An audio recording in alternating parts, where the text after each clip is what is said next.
Sean bienvenidos. En esta oportunidad desarrollaremos el contenido de la semana número 12 para las materias de oscilaciones, fluidos y calor y física 2.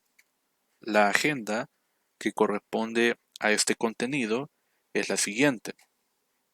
Vamos a hablar sobre el trabajo y el calor en los procesos termodinámicos, definiendo inicialmente lo que vamos a entender por un proceso termodinámico.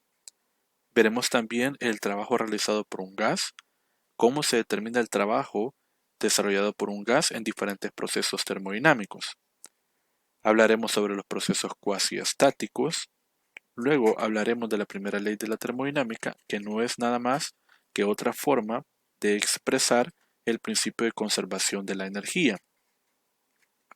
Y por último, daremos algunas aplicaciones de la primera ley de la termodinámica a los diferentes procesos, entre los cuales podemos mencionar el isobárico, el isotérmico, el isovolumétrico, etc. En este contenido vamos a tener que desarrollar diferentes ecuaciones muy importantes para los cálculos de trabajo, los cálculos de calor y los cálculos de energía interna. Esta primera etapa se va a enfocar nada más en determinar los cálculos del trabajo para los procesos termodinámicos y la aplicación de la primera ley en base a estas cantidades de trabajo. Así que será necesario que ustedes vayan tomando nota de estas ecuaciones porque las iremos retomando más adelante. En primer momento vamos a definir lo que entenderemos por un proceso termodinámico. Un proceso termodinámico es una transformación en la que un sistema termodinámico, cuando hablamos de un sistema termodinámico, recuerden que puede ser cualquier objeto del universo, puede ser un sólido, un líquido o un gas. Por simplicidad, vamos a trabajar en todo momento con un gas. Este sistema intercambia energía con su entorno, pasando de un estado inicial de equilibrio a otro estado final de equilibrio. ¿Qué significa todo esto que estamos mencionando acá? A un gas lo podemos describir utilizando variables termodinámicas. ¿Cuáles van a ser estas variables termodinámicas? Van a ser la presión, el volumen, la temperatura o inclusive el número de moles. Decimos entonces que un proceso se da cuando alguna de estas variables cambian. Y cuando se refiere a que se encuentra en un estado inicial de equilibrio pasando a un estado final de equilibrio, se refiere a que una vez se ha estabilizado el gas, por ejemplo en una expansión, la presión se mantiene uniforme u homogénea en todas las partes del gas, la temperatura se mantiene homogénea y por lo tanto su valor se puede medir. Cuando se dice entonces que está en un estado inicial es porque tiene cierta presión, cierta temperatura, cierto volumen. Al cambiar y equilibrar estas cantidades o mantenerse fijas estas cantidades, entonces decimos que ha cambiado su estado, ha evolucionado, ha transformado al gas este proceso. ¿Cómo hacemos para que estas magnitudes cambien? Lo hacemos a través de una transferencia de energía, ya sea de forma mecánica o de forma térmica. Otra definición que podemos dar a un proceso termodinámico es el siguiente. Es la evolución de unas determinadas propiedades, tales como la presión, el volumen y la temperatura. Tal como lo mencioné, un gas lo podemos describir con estas magnitudes: qué presión tiene, qué volumen tiene, qué temperatura tiene. Estas se denominan propiedades termodinámicas o también variables termodinámicas, básicamente porque alguna de estas cantidades o estas variables, o inclusive todas, pueden cambiar. Dice que en relación a un determinado sistema termodinámico. Para cualquier sistema termodinámico voy a poder describirlo a partir de estas magnitudes. Recordemos, quiero hacer énfasis en esto, que cuando hablamos de un sistema termodinámico puede ser cualquier objeto, pero nos estamos enfocando en un gas. En el siguiente esquema podemos observar lo que queremos dar a entender sobre un proceso termodinámico. Tenemos en primer lugar un depósito, que bien puede ser un cilindro, donde hemos colocado un émbolo, una especie de tapadera que se puede mover hacia arriba y hacia abajo, dependiendo si el gas se puede expandir o se puede contraer. Evidentemente, si le aplicamos calor a una muestra de gas que está encerrada en un depósito, este puede aumentar su volumen, dado que la parte superior, el techo o esa tapadera, puede moverse. Nuestro sistema termodinámico representa esta muestra de gas. No interesa en este momento qué tipo de gas es, sino que simplemente que ahí tenemos un gas encerrado en este depósito. Podemos describir a través de estas variables termodinámicas cuál es el valor de la presión, el volumen, la temperatura y el número de moles. Estas magnitudes entonces me van a definir el estado. Este sistema tiene estas propiedades y entonces decimos que se encuentra en un estado inicial. Al calentar esta muestra de gas, nuestro sistema termodinámico recibe energía del entorno. Cuando reciba esta energía, muy probablemente alguna de estas magnitudes termodinámicas van a modificarse, de tal forma que este sistema termodinámico va a cambiar de estado, porque tendrá probablemente una presión diferente, un volumen diferente, una temperatura diferente o inclusive un número de moles diferente. Va a depender de cuáles son las condiciones que tenemos al principio y al final. Alguna de ellas podría mantenerse constante. Pero básicamente lo que quiero dar a entender es que un proceso lo que hace es transformar a mi sistema termodinámico, transformar en el sentido de que va a cambiar alguna o todas de estas variables termodinámicas. Ese va a ser entonces el concepto de un proceso termodinámico y ese también va a ser el concepto de un estado termodinámico. En termodinámica vamos a considerar dos tipos de procesos, los procesos que sean reversibles y los que sean irreversibles. Todos los procesos o las transformaciones reales son del tipo irreversibles, es decir, que en la naturaleza únicamente vamos a observar procesos que se realicen en una sola dirección, en un solo sentido. ¿Qué significa esto? Por ejemplo, yo podría quemar una hoja de papel y observaría que esta hoja de papel se consume por completo por la energía que hemos transferido, la cual está consumiendo el material. Hay un proceso de combustión ahí. Sin embargo, no voy a observar que esa hoja, una vez transformada en cenizas, se va a reconstruir por sí sola, ¿verdad? No voy a tener la hoja reconstruida. Eso no es posible en la naturaleza. Siempre existen procesos que se desarrollan en una sola dirección. Tiene que haber algo de por medio para poder hacer lo contrario, ¿verdad? Tendríamos que agregar un trabajo, una energía, pero de forma natural no puede ocurrir. De la misma forma que, por ejemplo, si yo tuviera una taza de cerámica, una taza de café, y se me cae. Al caer, se rompe la taza, pero yo no voy a observar que la taza se reconstruya y regrese a mi mano, ¿verdad? Si bien es cierto, la ley de conservación de la energía es válida por el hecho de decir que la energía potencial se transforma en energía cinética y la energía cinética se podría transformar en energía potencial, no ocurre esto en la naturaleza, no ocurre en la condición real. En el mundo real no va a ocurrir que un proceso que se desarrolla en forma natural o en una dirección se ocurra en la otra dirección, ocurra en el sentido contrario sin que nosotros apliquemos un trabajo. Entonces no puede ocurrir de forma, eh, natural. Dice que todas las transformaciones son irreversibles, las reales, ya que las fricciones no se pueden eliminar por completo, por lo que la condición de reversibilidad es solamente una aproximación teórica. Esto significa que si tenemos la muestra de gas que había presentado anteriormente, cuyas condiciones iniciales dependían de la presión, volumen, etc., cuando ésta cambie de estado, tendrá diferentes valores de presión, volumen, temperatura, pero si yo quisiera regresar a su estado original, a esta muestra de gas, con las mismas propiedades que tenía al principio, eso no lo voy a poder lograr porque en el caso real, la fricción va a impedir que esto suceda. La fricción va a impedir que esto suceda, no va a ocurrir el proceso inverso. Entonces, la termodinámica va a hacer uso nada más de procesos que sean reversibles, procesos hipotéticos, procesos que se acercan, procesos que no incluyen el efecto de la fricción. Vamos a considerar procesos que sean como ideales, ¿verdad?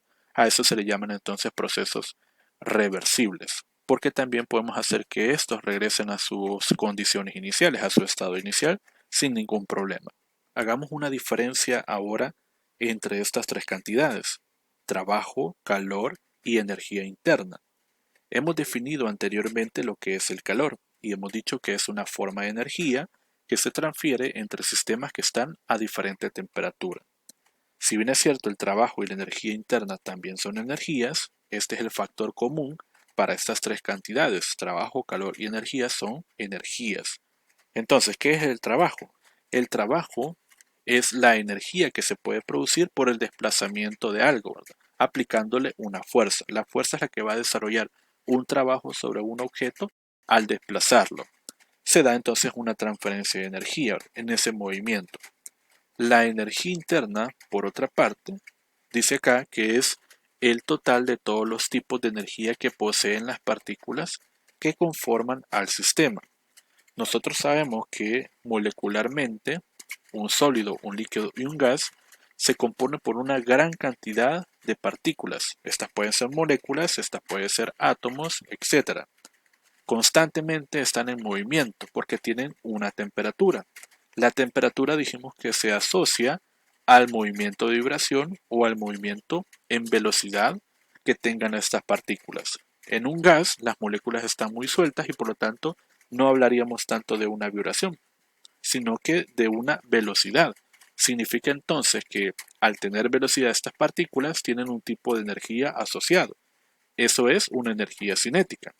Si nosotros pudiéramos sumar de alguna forma todas estas energías de cada una de estas partículas, todas estas energías cinéticas, tendríamos el resultado de una energía total. Esta energía total es precisamente lo que se va a conocer como una energía interna. Todas las sustancias, sólidas, líquidas y gases, tienen o poseen una energía interna por tener una temperatura. Entre más temperatura tenga el objeto, es porque hay más vibración, más energía cinética y por lo tanto más energía interna. Por eso dice acá que por lo general la energía interna consiste en la suma de las energías potenciales, potenciales en el sentido de que si fuera un sólido, la energía potencial que mantiene unidas a estas moléculas son las fuerzas intermoleculares. Para vencer estas energías potenciales tengo que agregar energía, agregar calor, calentar la sustancia para romperlos. Y también dice que es la energía cinética de las moléculas del gas. En el gas he mencionado que están libres y entonces tienen energía cinética. El total de esta energía cinética entonces representa mi energía interna. Y aquí lo estamos observando en este diagrama. Yo puedo modificar esa energía interna si, por ejemplo, le agrego calor, le agrego energía, aumentaría la temperatura y por lo tanto aumentaría también la energía interna. Si este depósito permite que el gas se expanda, entonces el gas estaría desarrollando un trabajo porque estaría desplazando a través de la fuerza o presión que hace el gas sobre la tapadera y por lo tanto se estaría desplazando ese émbolo o esa tapadera y entonces estaría produciendo un trabajo. Estaría ocupando de su energía interna energía para poder desplazar a este objeto. Entonces, mientras le estoy agregando calor, está ocupando parte de esta energía para transformarla en trabajo. En esta imagen podemos observar que podemos dar interpretación a los signos de estas energías. Por ejemplo, cuando yo estoy entregando energía a nuestro sistema termodinámico, interpretamos el signo del calor como positivo. La energía interna del gas incrementará porque estoy añadiendo energía, pero también estoy observando que el gas se puede expandir. Al expandirse el gas, se interpreta esta energía, el trabajo, con signo positivo. Por otra parte, si el gas se comprime, disminuye su tamaño, interpretamos el trabajo que se desarrolla sobre el gas como de signo negativo. Sucederá también que cuando el gas disminuya su temperatura, eso significa que está expulsando energía, se está enfriando. El calor será entonces en este caso negativo. Más adelante estos signos serán de mucha importancia para la interpretación de los procesos termodinámicos. Bien, ustedes recordarán que el principio de conservación de la energía establece lo siguiente. La energía no se crea ni se destruye, simplemente se transforma en otro tipo de energía. Lo que acabamos de observar en este cilindro donde estamos calentando y a su vez está ejerciendo un trabajo es básicamente la aplicación de este principio. La energía en forma de calor se transforma en dos tipos de energía. La energía interna, porque parte del calor se absorbe por el gas, por sus moléculas, por su movimiento de estas moléculas, y otra parte de esta energía se aprovecha para realizar un trabajo mecánico. Por lo tanto, podemos hacer una especie de balance de energía y decir que el calor se reparte o se transforma en energía interna más una cantidad de trabajo. Hay una conservación aquí de energía. Esta ecuación que observamos acá, que la puedo despejar de esta otra forma, nos dice que la variación de la energía interna es igual a Q menos W. Así como podemos tener una temperatura en un sistema, una temperatura cualquiera, y que esta temperatura puede cambiar, así puedo decir entonces que el sistema tiene una energía interna a cierta temperatura y otra energía interna a una temperatura diferente. Es el cambio de esta energía interna lo que nosotros estamos produciendo al agregar energía. Estamos modificando esta energía interna. Entonces hablamos acá de una variación o de un cambio de energía interna. Esta variación o cambio de energía interna dice que es igual a la cantidad de calor menos el trabajo desarrollado. A esto se le va a conocer como la primera ley de la termodinámica, que establece lo siguiente. La variación de la energía interna de un sistema es igual al calor transferido al sistema menos el trabajo realizado sobre este. Esto es entonces básicamente una forma de decir el principio de conservación de la energía. Básicamente, la primera ley de la termodinámica es otra manera de expresar la conservación de la energía. Podemos hacer una especie de analogía de esta ecuación de la primera ley de la termodinámica con, por ejemplo, el dinero o el movimiento del dinero. Q representaría la cantidad de dinero que tengo disponible en este momento. Por ejemplo, 1000. W representaría el dinero que yo he gastado. Por ejemplo, 400. Entonces, si a 1000 le resto 400, lo que tengo, por ejemplo, en ahorros sería 600. Y con eso lo que quiero dar a entender es que el gas o el sistema termodinámico tiene almacenado energía interna, tiene ahorrado una cantidad de dinero que está disponible para poderlo transformar. El gas entonces tendrá una energía disponible para poderla transferir en forma de calor o en forma de trabajo. Y nosotros podemos modificar la energía interna si agregamos calor, extraemos calor, si el gas produce un trabajo o se realiza sobre el gas un trabajo termodinámico. Y básicamente la energía que nosotros estamos transfiriendo se está conservando porque se está transformando en otro tipo. Como mencionamos al principio sobre la descripción de un proceso termodinámico, mencioné que hay dos tipos de procesos, un proceso reversible y un proceso irreversible. Como la termodinámica no puede trabajar con procesos que sean irreversibles, simplificamos estos a procesos reversibles. Para reproducir un proceso que sea reversible, trabajamos con uno que se conoce como proceso cuasiestático. Cuasiestático significa que el proceso se realiza muy lentamente. Dice entonces la definición del proceso cuasiestático.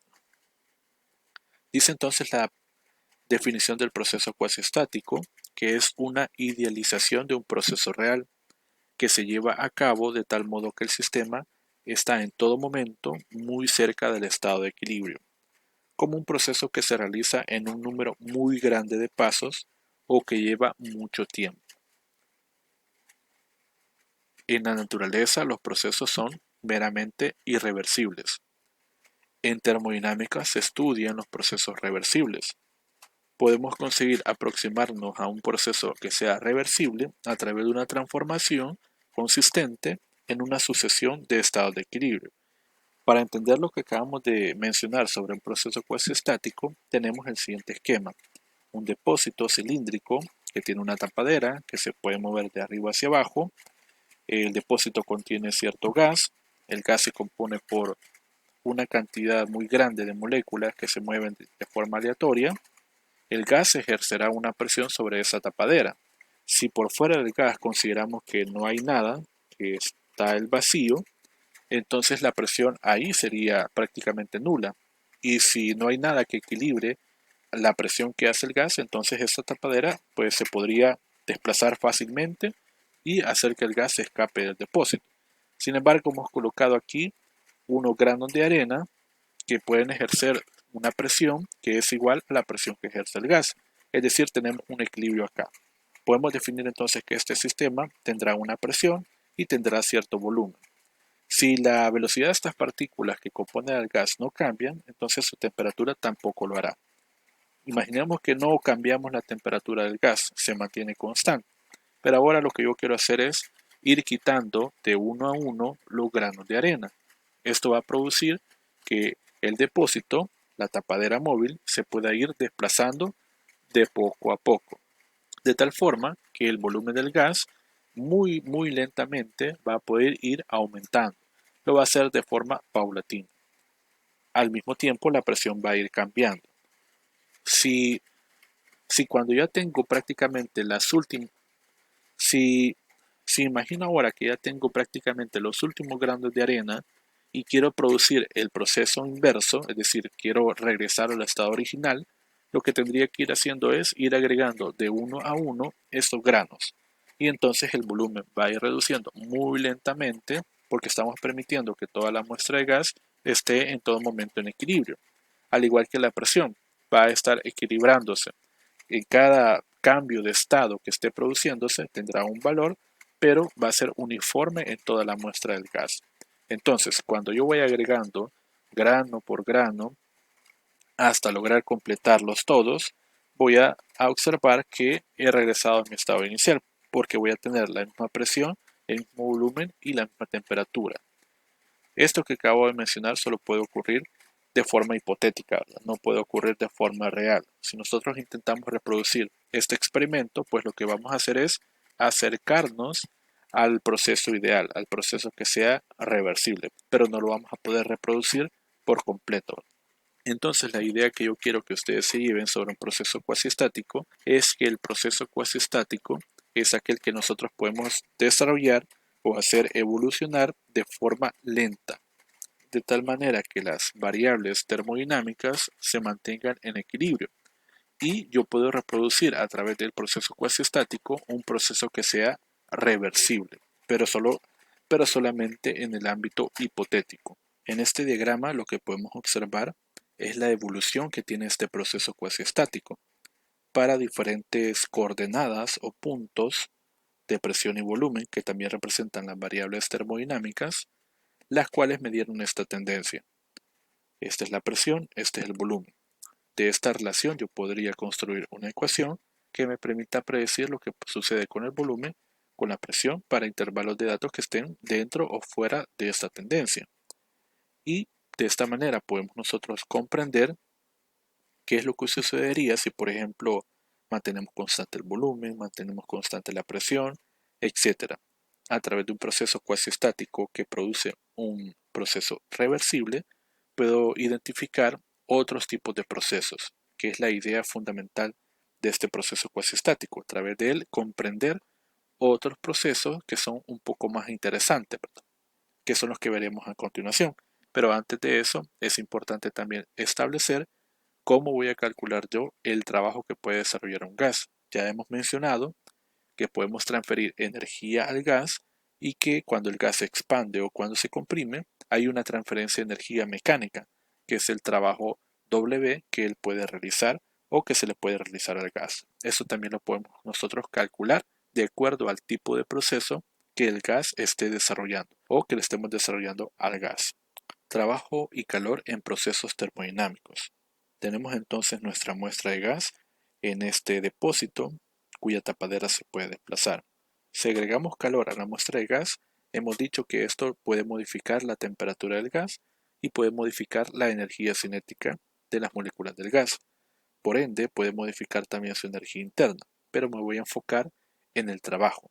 Cuando el gas está aumentando su temperatura y dejamos que éste se expanda, él puede desplazar un objeto. Si desplaza un objeto, entonces decimos que ha producido un trabajo.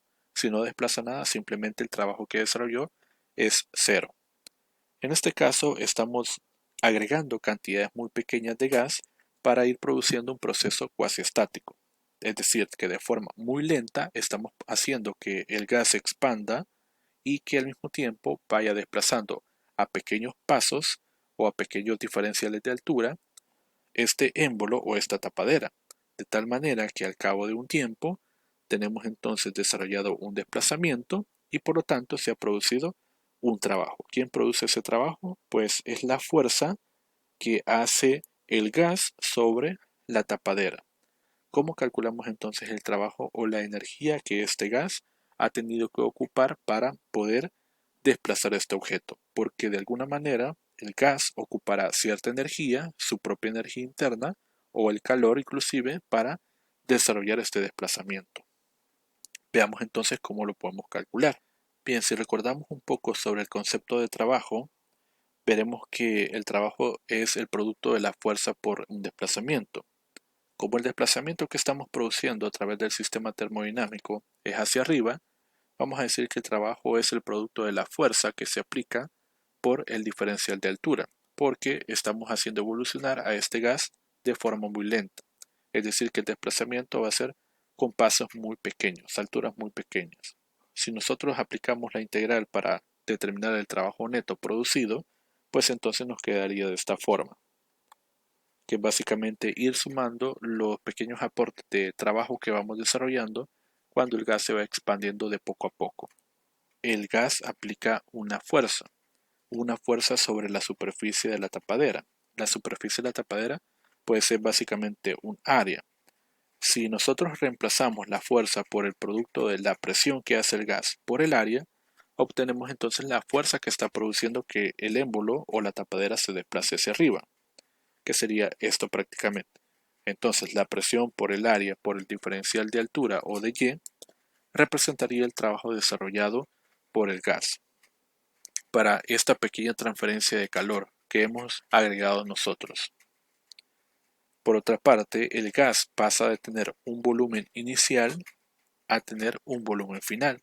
Evidentemente, por ser una expansión, el volumen final tiene que ser mayor que el volumen inicial, pero la porción de arriba que aparece aquí en color rojo, esto de acá, me representa cuánto ha aumentado su volumen, cuánto se ha dilatado el gas por el hecho de expandirse.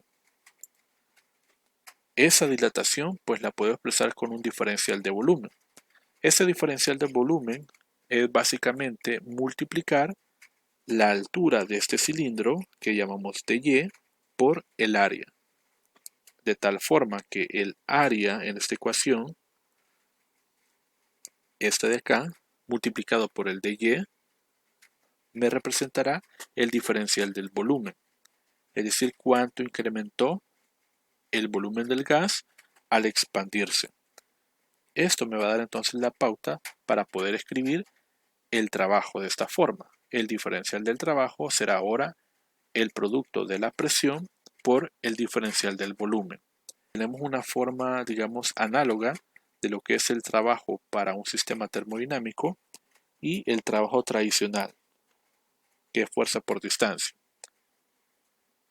Si integramos entonces este trabajo, obtendremos el resultado total de la energía que ha ocupado el gas para poderse expandir o para poderse contraer.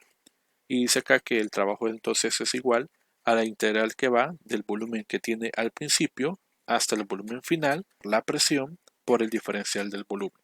Aquí podemos tener diferentes casos, porque por ejemplo podríamos mantener la presión del gas mientras éste está evolucionando, puede ser constante, o puede ser que el volumen sea constante, la temperatura constante, etc. De acuerdo a cuál magnitud se mantiene constante o no, así vamos a decir que se ha desarrollado un tipo de proceso en específico, que es lo que nosotros ahora vamos a tratar de hacer. Vamos a calcular diferentes trabajos para diferentes procesos termodinámicos, en los cuales la condición principal va a ser que alguna de estas magnitudes se mantenga constante. Y obviamente van a haber casos en los cuales pues vamos a tener combinaciones de estos efectos.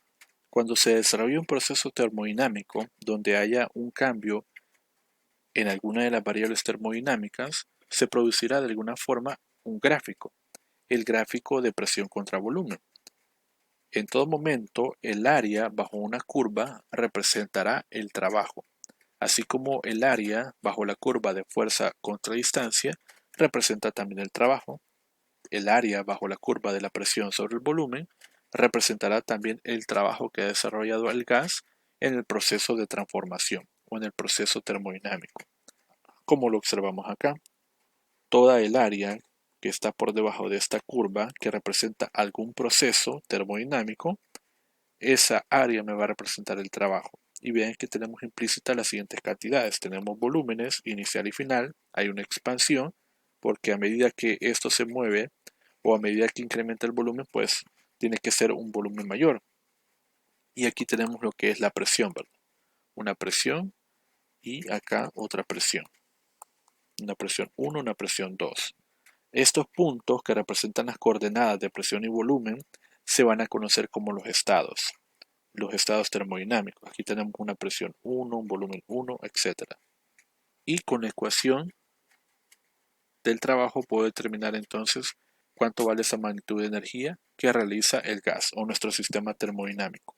Cuando trabajemos con procesos termodinámicos, el gráfico más utilizado va a ser el de presión contra volumen.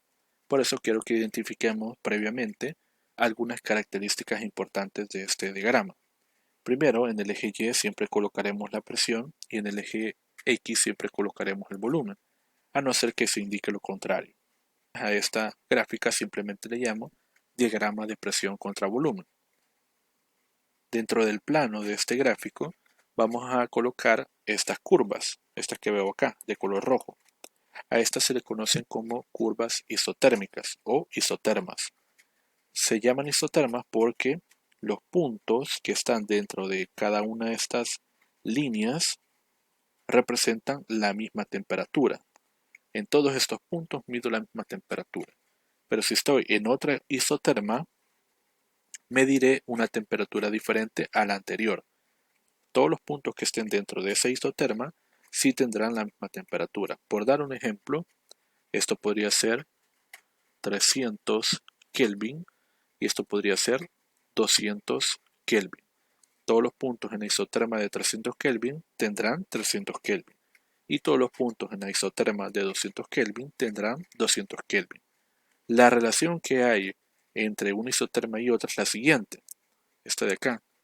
La que está de este lado, acá, tiene una temperatura menor que las anteriores. Si nosotros saltamos, por ejemplo, de aquí hacia arriba, la temperatura aumenta. Al igual que si lo hacemos de izquierda a derecha. Si vamos de aquí para acá, la temperatura aumentará. Pasamos de 1 a 2 a 3 y a 4. También estoy observando dentro de esta gráfica que aquí tenemos una curva en color azul.